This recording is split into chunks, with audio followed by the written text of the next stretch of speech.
মহাভারতের কাহিনী দেখলে আপনারা বুঝতে পারবেন যে একটা মানুষের কর্মই সবকিছু, কর্মতেই আপনি সবকিছু অর্জন করতে পারবেন। সরাসরি কৃষ্ণ বলেছেন তিনি বিচক্ষণ কূটনৈতিকশীল এবং কৌশলবিদ, যিনি যুদ্ধের নিয়ম অনুসারে সরাসরি যুদ্ধ না করেও পাণ্ডবদের বিজয়ে গুরুত্বপূর্ণ ভূমিকা পালন করেছেন।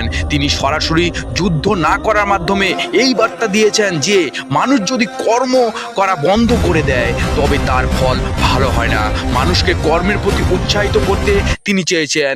যদিও তিনি পাণ্ডবদের বিজয়ে সাহায্য করেছিলেন, তবুও তিনি নিজের সাধী এবং সাধু বংশের ধ্বংসের সময়েও কিন্তু নির্বিকার ছিলেন। তার আত্মবিশ্বাসের ক্ষমতার পরিচয় দেয়। তিনি নিজের ব্যক্তিগত লাভের জন্যে কোনো কিছু করেননি এবং নিজের কর্তব্য ও ধর্ম পালন করেছেন।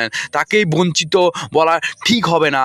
সুতরাং মহাভারতে কৃষ্ণকে বঞ্চিত করার চেয়ে তিনি ছিলেন একজন পরাক্রমশালী এবং বুদ্ধিমান ধর্মপ্রাণ ব্যক্তি, যিনি নিজের কৌশল ও বুদ্ধি দিয়ে ধর্ম প্রতিষ্ঠা করেছেন। অবশ্যই লাইক করবেন এরকম টাইপের ভিডিও এই চ্যানেলে পাওয়ার জন্য।